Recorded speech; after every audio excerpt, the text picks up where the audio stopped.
Okay. So, how do you know if you've had an awakening?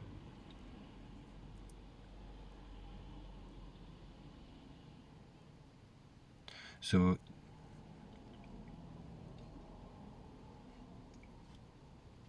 when we talk about awakening, the reason it's framed as an event or a personal experience is to provide the context within the limits of language to be able to talk about it.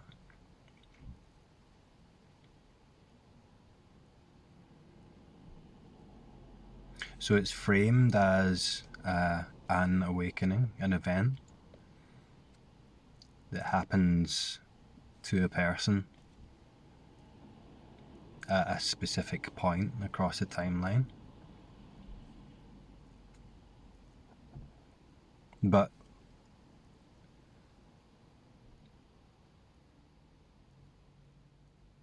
what's realised, so to speak, is always now.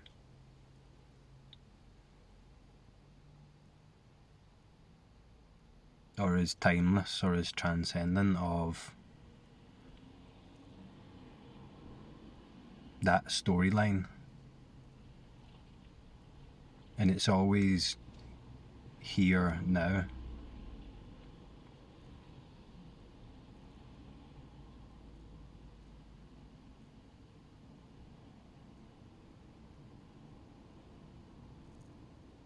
So what is an awakening as an event?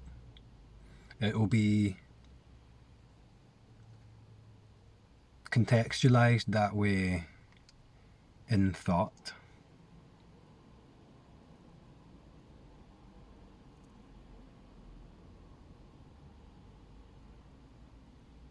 And it will become part of a narrative, a story about past it happened or future it's about to happen, or it's not happened yet. That whole personal narrative, that story, appears to us only now as a thought experience, as a memory which is imagined, or a projection into the future which is imagined.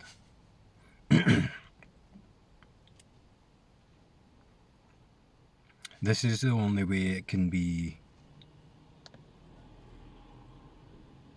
understood from that personal point of view,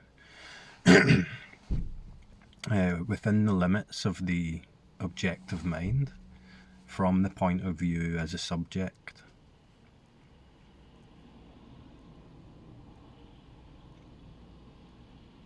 But what's realised, so to speak, is the very substance of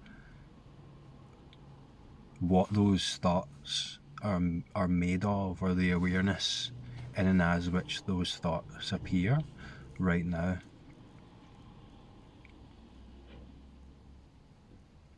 So to qualify an awakening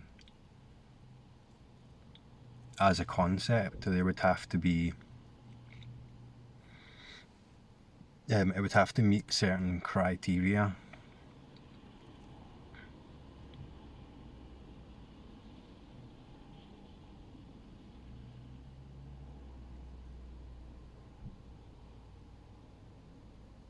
Or it would have to adhere to an idea about what awakening is.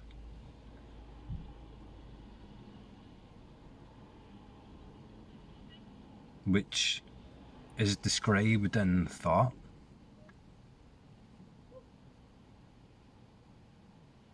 But those thoughts that try and define awakening in order to recognise it as an event almost have nothing to do in their content with what's realised, so to speak.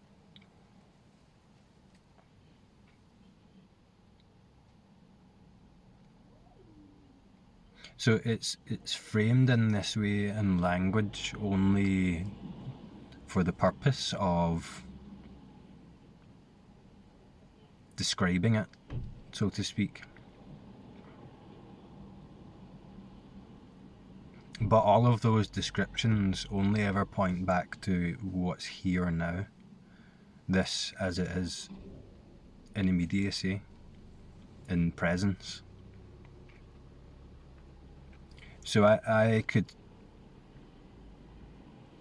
describe having an awakening, which will immediately be framed as an experience with specific values that qualify it as an awakening.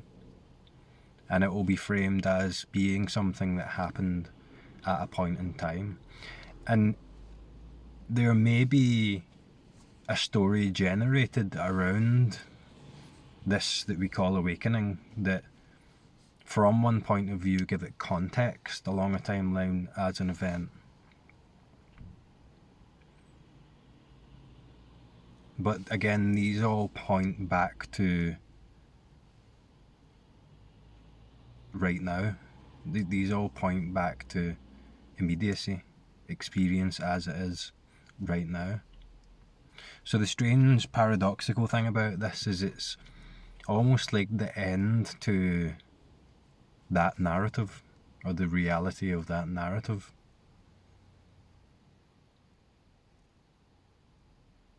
So it's like an event that exits the timeline of events into what's here right now.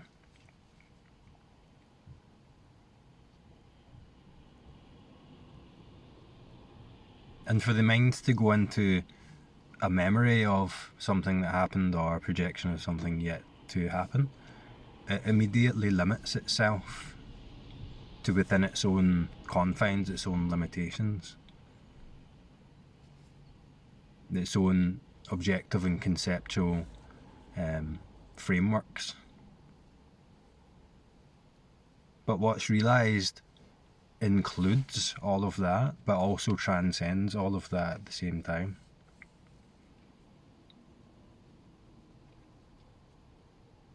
So it might be framed as an experience that happened, but what it really is can't be described. But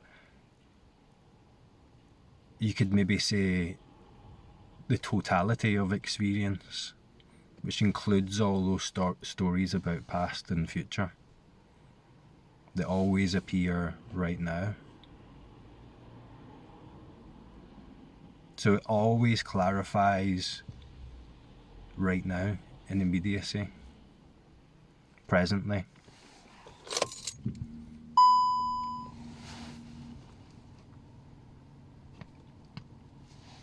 A thought or an idea about it as something that happened or something yet to happen will never capture it, and it will never be complete. It will never point in an effective way to what awakening is.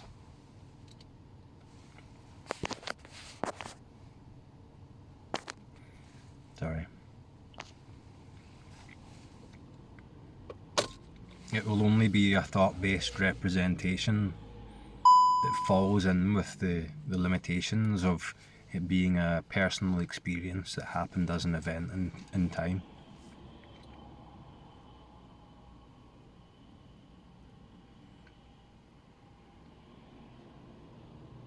And strangely, it doesn't clarify as a conclusion from that subjective position.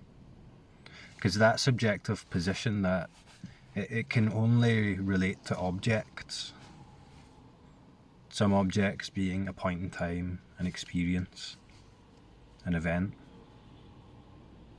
Something with objective qualities. An awakening doesn't have objective qualities. It's too complete for that.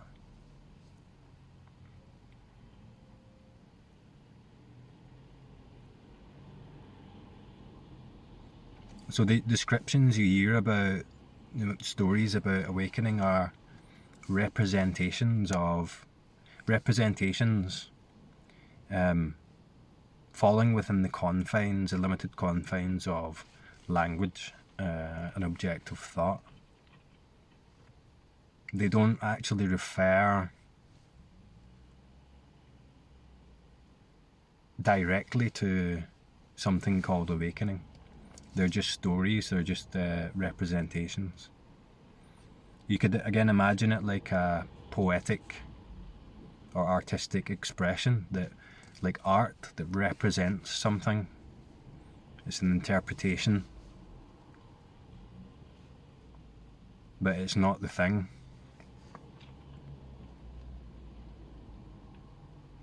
So, strangely, looking to confirm an awakening from this subjective position is something that can become a bit of a distraction. Because as soon as we assume that real subjective position, we are relating to an experience, an objective experience that is somehow apart from us, and you've got that back and forth of relationship between me, the subject, and my objective experience.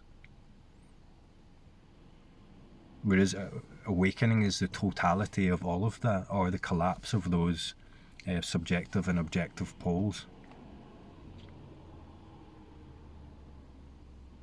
Which is why it's so hard to talk about, because it's not something that can be defined in language or described as an objective experience and understood. You can't understand it from that subjective position to acquire it or to qualify it as something satisfying called awakening. Because as soon as we try and give it objective qualities, like saying it's an event that happens in time, it limits it to within those parameters or within the framework of objective thought. And what's realised includes all of that thought. So I always say it's like the very substance of what the thought is made of. The awareness within which the thought appears, it's not separate from it. So this can be, it's like a form of doubt that can be like the very last thing to subside.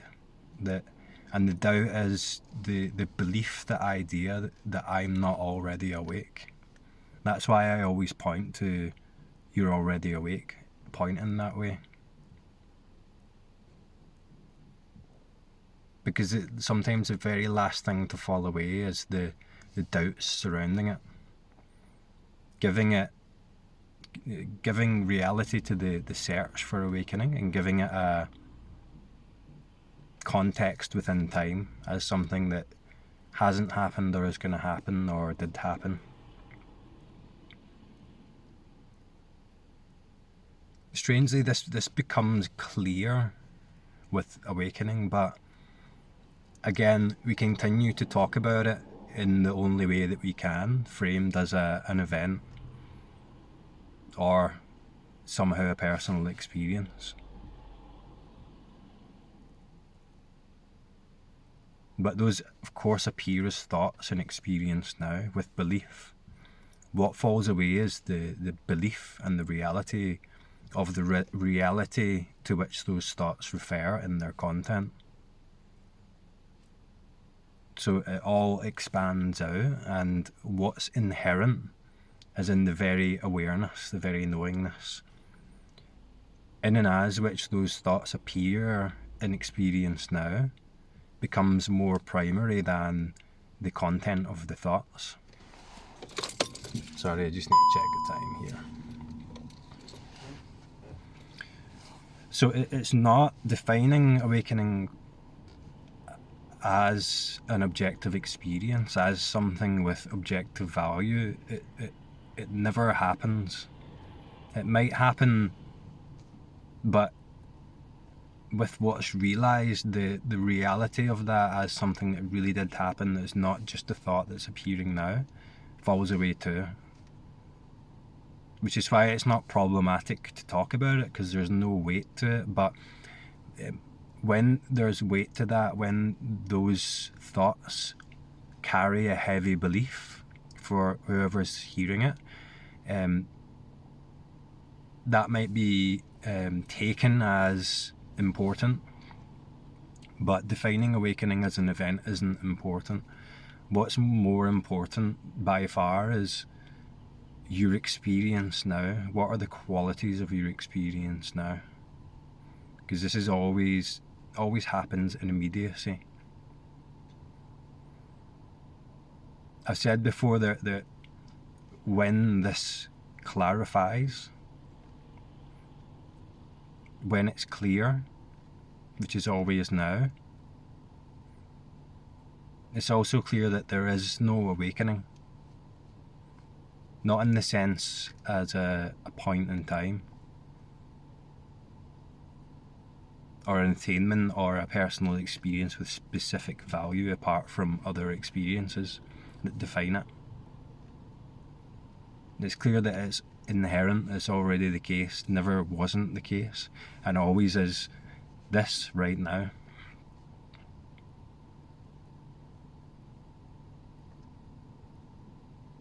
It's just the belief in the thoughts, the belief in the assumptions, and the reality, the inherent reality of a timeline, of a subject in that timeline, and that subject referring and relating to an objective experience apart from itself.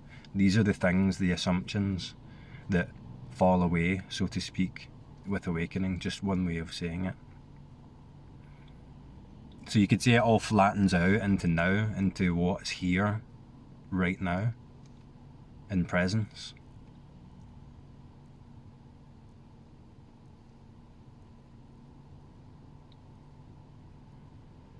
And that includes the thoughts about a narrative of an event happening. That includes the belief-based thoughts about myself and how I'm not awake yet. Or thoughts about I had an awakening and I lost it. That all appears as the same present self-awareness, and it always appears as a thought experience right now.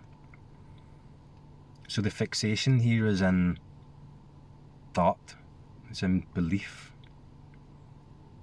And it can hide when you're looking out from a thought about what you feel like you are as the subject who's living across this timeline, searching for a confirmation of something in its own objective experience.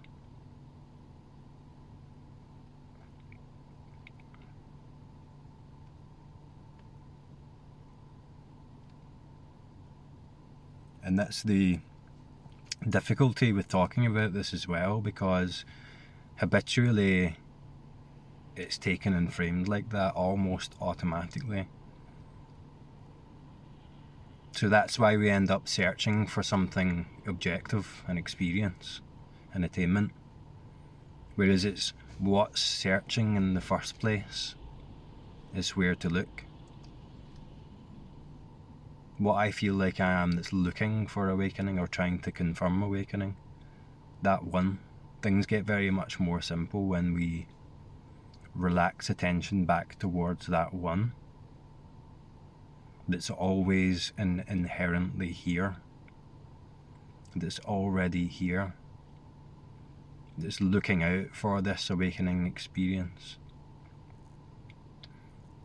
or looking forwards for something that's not already inherent, that's not this, or looking backwards towards a memory about an awakening I had but then lost. Those are just all thoughts based on an assumption that are charged with a belief. And the belief is this isn't already complete.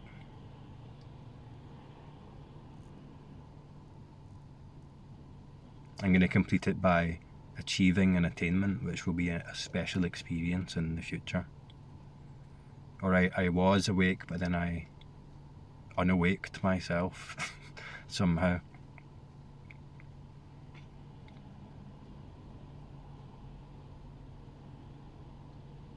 So that's the analogy I gave about your glasses are all on your head.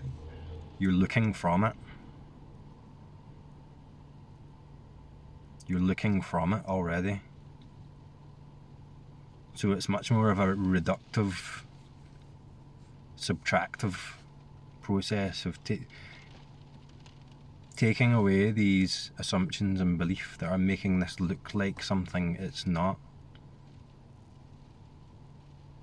And those assumptions and beliefs are all propped up by this feeling of me, the subject apart from my experience. The thing here within this looking for something in it that's going to complete me. And again, it all gets much more simple this way.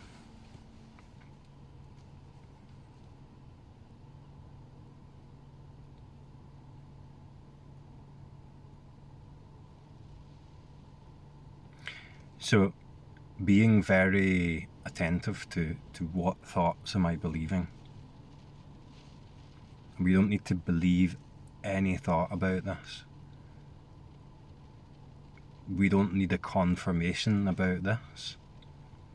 Letting go of the need to confirm, letting go of these thoughts that need to define this. We land where we never left, where we already are. And this is already non-dual nature, this is already complete. We don't need to add anything else to it or adopt a position within it and confirm or deny it or qualify it with our ideas about what awakening is that we've learned from people like me that talk about it. It's so much more simple than that. It's so much more inherent than that. And when these beliefs fall away, we see that this was inescapable. And it's much more of a stopping than a getting. Or a remembering, or a realization, a remembering of what already is, than a finding of something new. But anyway, that will do for now, and I'll talk to you next time.